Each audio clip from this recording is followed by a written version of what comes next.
I'll do the okay. KotH, you're so good at it. Well, you go. You have to introduce. Well, I have to. Wait. Starting in the top left is EGLZGamerRC. and in the bottom right we have TriniXY. What? I don't understand. What was that supposed to be? TriniXY, bro. that sounds like a homosexual. No, like who are you supposed to try to sound like? Like the Korean boys from GSL season. That wasn't even close, seasons man. like 3 and 4. What? It's That not the wasn't new close. one. Oh. It's yeah, I'm old school, Alex. Okay. Okay. Fair enough. That sounded like a Asian gay enough. cast food. Anyways. So we have a 6-ball. Do we? No, we Oh, don't. no, no. Yeah, Jesus, 14 guacamole. I was making sure y'all were watching. 15 or 14? Is that a yeah? It's a It was a 15. No? It should be 14. 14. It looks like it. He has his drone at his natural. Yeah, he actually, he's gonna hatch at TriniXY's natural. KotH, tell us about I've this. seen LC Gamer do this before. It's kind of So, standard. The like problems with this obviously is that you have to scout. So if they are not going for Forge Fast Expand already, you lose a lot of money because scouting costs a lot of money. However, he was fast expanding, so now the Protoss is forced to spend a bunch of money that he didn't want to spend beforehand. And he has the pylons on the low ground. He has no gases, so it's a completely ineffective build. Even a forge, he's pretty much limited to one base and having to build 2 cannons, a forge, 450 minerals. His tech is delayed, no gases. So it's a small risk by the Zerg, but it works out sometimes. Small risk, huge reward. And like this map, it's exactly like Antigua. Your first cannon is really far away from the hatchery, so I don't think the first cannon can hit the hatchery. Meaning that the second cannon is like forced just because of the. You think so? If it can, then why would he build a second? No, he can't. Yeah, this is really a shitty situation. You need to. This is actually great for LC then. You need to hit it with 2 cannons. So I think TriniXY, like, it's 1 pixel off. Could have repositioned his cannon a little bit better. If you don't hit it with 2, go ahead. If he puts it too high, then the Zerglings can walk in, I guess. That is true as well. I'm surprised LC Gamer didn't go for a queen, but I think he also thought that the second cannon would hit his hatchery. I'm not sure. Yeah. You remember we got into this conversation, and I told you like, what your Protoss is supposed to do to block this? Yeah. You just have to put one. Well, when you're scouting, first of all, you have to see the drone. You're seeing it; it's gonna come out to your base. So when you see the drone coming towards your base, you have to put your probe at your natural just to block the hatchery, and then you have to just bring a second probe just to. Oh wow, that was a futuristic by LC. Yeah, Payam, but like the drone is not necessarily gonna be seen until it's there. With what I do, it makes more sense. Well, if you 9 scout, doesn't it pass like right by the drone? I'm not sure he scouted though, but yeah, I guess so. But even then, it's hard to predict this. Like with my strategy, where I usually go like 2, 3, or even 4 hatcheries before a spawning pool, it makes more sense because I will have less money. But LC just went for a pool at 14, so he had money for that hatchery a lot sooner. So I don't know. Yeah. It's whack. And So LZ has a pretty big econ lead right now, I think. LC? Yeah, definitely. Despite the fact that TriniXY has 3 more probes, he is not yet able to drop his Nexus. LC is now on 3 base, and TriniXY doesn't have really all that much tech to show for. I really like this though. He's gonna go ahead and pressure with a mothership core, 2 stalkers and 1 zealot. And LC Gamer is just now getting his gases, which is gonna mean that he's not gonna have link speed, and there's like no real way that he can be cost efficient against this as long as TriniXY micros properly. Oh, this is LZ Gamer? Yeah. Yes. Oh, that makes sense, because LZ Lords are got it. Alright. Got it! And the shitty thing for LZ is that he doesn't have creep at his third, so no queens are going to be able to support his links. Yeah, there is I thought a I switched to Terran. Hold on, so I'm the confused. idea is there. No, he was Terran, he switched to Zerg. Oh, right. Good Yep. point. Alright, continue. Yeah, it looks like he's going for a frigate after this. And does he have a Roach Warrant? No Roach Warrant, so this might do a bit of damage. He did it 24 if not, hour he could stream, even too. kill the third. LC did get a bunch of links, which is the right call against this. If TriniXY is able to identify this though, I would like him to even just pull back and take a third or something like that. Most Protoss wouldn't do something like that though. Once they build their 4 gates, they will just go ahead and overcommit to that. Yeah. Not enough lanes. Yeah, it's not, and LC is gonna have to continue to produce. So if you look at the worker count, LC doesn't have the lead that he should have right now, being on 3 hatches for so long. Yeah, and I assumed that he would have +1 while doing his attack, but he doesn't, so he might just get overrun by links. Nice job by LC. You can always recall. So oh, yeah. that's the great thing about... There he goes. Oh, so he left his ult behind. Yeah, cancel that pylon. Perfect. So he has all the gateways. He doesn't have to use them. I'm praying that he doesn't use them. He's taking another gas, and I hope that he starts breaking the rock soon and taking a third, because I think that would put him at a really good spot. He just forced... Look at that. 43 lanes, yeah. And what are those things going to do? Lanes. That's the question. Yeah, but I don't think they're going to do anything. Remember that game we watched? It was Glon versus Succeed, and Succeed did the 5-gate pressure. Yes, and then but he warped did, in at least twice. I feel like it's like Trini is in the exact same position right now. No, like, no. Yeah, I think so, because he just went for a round of drones. Here's the difference between that Glon Succeed game. Glon had roaches and killed the first wave and the warp in by Succeed. Here Trini didn't lose anything.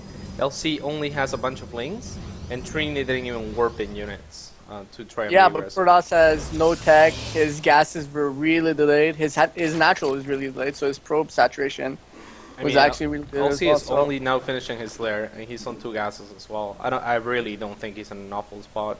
The lair speed is irrelevant in this situation, I think, because the lair is just mainly because you get it to defend all-ins and stuff like that. So roach speed to defend whatever all-in, Blink Stalker all-in, or what's it called, Immortal all-in or something like that. If there's no potential all-in, then even though he got his lair a bit later, he's making up for it because he has the econ advantage, in my opinion, and there won't be any pressure coming out soon. So I don't think it's that big of a deal. Okay. I feel like Trini could have taken a third a lot earlier, to be honest. Yeah, I think what I know what LC is gonna do, and this is not off of I'm seeing it and I'm like, oh shit, that's what he's gonna do. It's just from I watched this stream the other day while he was doing the stream marathon thing, and I noticed against Protoss he likes to get a shitload of links and transition into ultras. But actually he's getting Hydra then, so probably not that. Yeah.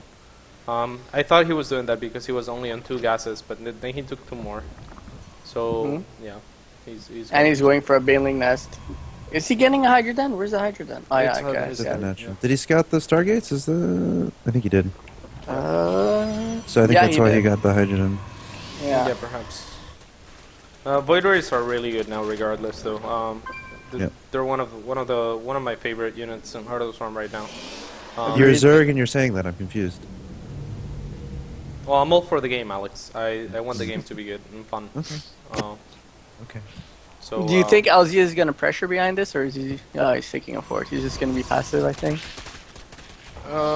Because if he was gonna, because once I saw the Baneling nest, I thought he was maybe gonna try to do a bust or something. But in these positions, look at his, even the ramp at the third. So I think he's just gonna go to Vipers probably. Yeah, that would be the best choice. Yeah. Okay. Here's what I love about like TriniXY. What he's doing right now is he's slowly transitioning into a death ball. When we were watching Seed play against Vive, this is what I was talking about a little bit. I don't know if you were in that game. No, I wasn't. I saw the VODs. Who was I playing? Who was I talking to? I don't know. Faith. Yeah. So yeah, what I was saying is one thing that I see Seed do is he slowly adds up units that leads to a death bowl, and something that Faith pointed out that I agreed with is perhaps in Heart of the Storm he's not scared to go into the late game and just get destroyed by Birdlord Infestor, which is like the predominant Zerg unit composition in Wings of Liberty, and it's completely useless here because of what you call them, or what you call those things? Oracles? No. Void Rays, Carriers? No. Tempests? Yes.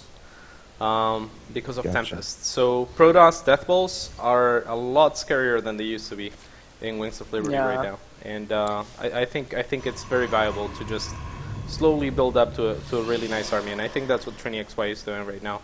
I think Trini is just gonna go for a Void Ray Colossus, get unit timing. Yeah, and it's like an old school Death Ball. Yeah, the exact style that Crunchy used to play. Remember that versus Hydra? Yes. And TSL, yeah. He's NASL. bringing it back. I remember the NASL games on Antigua. I mean, it's so much better now, though. Now it's much more viable, yeah, because of the new ability. Yeah, infestors are nerfed as far as infested Terrans go. That's pretty much like what infestors would use to counter like Void Rays. And there's also the fact that Broodlords are not a thing anymore. It's just a really great unit composition late game. Yeah, but yeah, thank God he's taking it forward, because I was about to say if he does the timing, like LZ should probably he would most likely roll him pretty easily. Does he have a Spire? Yeah, LZ has a lot. It seems almost as if I feel like he needs a Spire here. Oh, what is he going for? What tech? He's just making 2 hatcheries in his base. I mean, he must have a Spire. Like Pam said, if TriniXY attacked right now, I think he would get crushed. LC's army is really good. It's really expensive too. I assumed that he was going to go for Vipers. He is. Oh, you only need a Hive to go for Vipers. Where's the? He's not getting a Hive. He got a Hive. No, he got a Hive, but you don't need a Spire for a Viper. You just need a Hive. No, yeah, but I'm saying I thought he was going to get Vipers, but he's not getting Vipers. He just made 3 of them, dude. Oh, okay, my bad. Popping out. Yeah, there's no reason to not get Vipers. This is a really strong unit composition by LC. Yeah. Where do you see the unit? I'm really bad at observing. Where's the army supply, army value thing? It's production. It's A. You have to press A. Active forces. So as you can see, this is an anomaly. LC's army is probably going to be as expensive, if not more expensive, than Protoss 1 Max, and that's because of all those Banelings, all the Hydras that are pretty, expensive units for their supply, and the Vipers as well. So yeah, this is a pretty scary army by LC Gamer. The only problem is you don't have a way to replenish it right away. Like if you think about it, if that army fails, it's kind of a death ball. You're not going to be able to make Lings to make into Banelings. You're not going to be able, like you might be able to put to make Hydralisks and Roaches, but that's a pretty weak unit composition by itself. Yeah, exactly. I feel like he's kind of on a clock right now, LZ is, because the more you wait, Trini is going to go for High Templar tech, and then like once he snipes the Colossuses, then he's gonna have to deal with like High Templars and a freaking massive ground army. So yeah, there's I think he has to go right now. Out as well. Yeah, I think LC was hoping for TriniXY to attack, because that's the Wings of Liberty metagame for Protoss, right? The 150 supply should be attacking. Looking for ducks. Oh, grabs a Viper. Yeah, well, 2 Scorpion X or 1 Viper. Yeah, I wouldn't call that worth it right now, because he has no way to replenish that army. The engagement is gonna happen right now, and it's not looking good for LC. Trini has a really good army composition. Not even on creep. I don't see this going well. Oh, very nice thingy. That was a pretty good trade. Cloud? Yeah, that was actually a much better trade than it should have been. For like Trini kind of walked the Colossi up in the front because of the blinding cloud instead of backing them a little bit. I think that LC waited too long, like you said, Payam, and I think that the proper thing to do would have just sit back and split the map, or even take like more of the map than TriniXY, because the thing is, Vipers are so much more cost efficient when you're close to structures, close to things that you can pull into, close to reinforcements, and close to shit that you can sock on for energy as well. Like when he used 2 pulls on the Void Ray, that's pretty much trading 1 Void Ray for 1 Viper in terms of that engagement. It's just not worth it. I feel like this is probably the game-ending battle. LZ Gamer has to do damage right here, because looking at his worker count, looking at his worker count, he has a lot, yeah. Does he have any storms available here? No, not yet. So this is the best timing that LC could be hitting right now. The Hydra's so much. He has a lot. Oh, they're all melting though. Really good positioning from the Colossus here, though. Yeah, Zealots are tanking really well. 1 Colossus is AFK in the back, but nice. That's okay. He's still on 4 bases, so he can replenish his army. He's on 4 bases, but he has no tech, to be honest. Like, let me see his upgrade. Did he get a flea beacon? I thought. 1-3. Oh, I see what you're saying. Yeah, but like the army composition that Trini is going for is very, very beefy. So basically, the army composition that LZ is going for, like he's gonna need like 3 maybe 2 200 balls just to try to kill it. So he's gonna be really cost efficient in the engagement. Trini is. Trini is, yeah. I'm sure he has been up until now. Where's the resources lost shit? L? L? Units. Yeah. Okay. Yeah. So you can see like the disparity is huge. It's like 5,000 difference. Yeah. LC is forcing the issue too much. I feel like. Yeah. He should have. He had a good lead. I felt like in the early game was really good for him, but I don't know. Then he just masked up on Hydra Vipers, sat a little bit too much. Yeah, it seemed as if he was sitting back waiting for TriniXY to attack. And if TriniXY attacked, he would have won. But since he didn't, I think he should have tried to attack him and apply pressure himself a little bit sooner than he did. Because by the time he attacked, TriniXY was on like, what, 180 supply? Yeah, so yeah. It's pretty much just bumping your head up against that really scary Protoss death ball. Yeah, once Protoss hits this death ball, especially with the Void Rays, because even the Void Rays, they wipe out Ultralisk so fast. And then the Tempest take care of everything else. Say you go Blue Lords, Tempest are going to take care of it. And then you have the high Temper for additional AoE, of course. Look at that. His arm's melted. Yeah. And it's trapped. No recall here. And the Corruptors, of course, they get melted for the Void Rays. Because of the new ability. So yeah, this seems like a really hard composition for... Wait, are Corruptors considered massive? They're armored. Void Ray, the ability is versus armored. The very nice thing about this new unit, Protoss Death Balls as well, is it doesn't clump as much as as like before. Like if he had more Tempests and shit, it's so hard to attack into it because there's always units behind shooting at you. The Colossi have ridiculous range. The Stalker's usually in front to tank the damage and micro back. And the Void Rays now kind of clumped up, but whatever. And then the Tempest way behind. It's really hard to engage into it. Plus Storms. Oh my gosh. Too many laser beams, dude. Yeah. It's over. That's definitely over. Really nice play by Trini. So what kills that composition there? That's what I was about to bring up, but I have no idea. I played against Seed. It looks like you always have less than you should. I think the only way to kill that unit composition is like to sacrifice drones and be at like 30 drones. And then maybe with Ultra Corruptor and a couple Infestors. The other only way that I find is if you turtle up with just static defense and then have a shitload of Vipers. But even then, I feel like the High Templars have a small edge. So, yeah, I used to whine a lot about PVZ, but once I saw Seed play and I saw like the way he was approaching PVZ, I kind of saw that it was pretty broken. Wait, did he stream or wait? Katz played a few customs with him on his stream, and I got to watch him, and I got a few of his replays. Sick. Because the way I was approaching PVZ was I was just playing kind of wallish, mass ground Colossus into Mothership and stuff like that, but then Ultra compositions would destroy me. But then I figured out that, if you add Void Rays, and then if you tech to High Templars and Tempest, and just Turtle, that composition is like really, really unbeatable.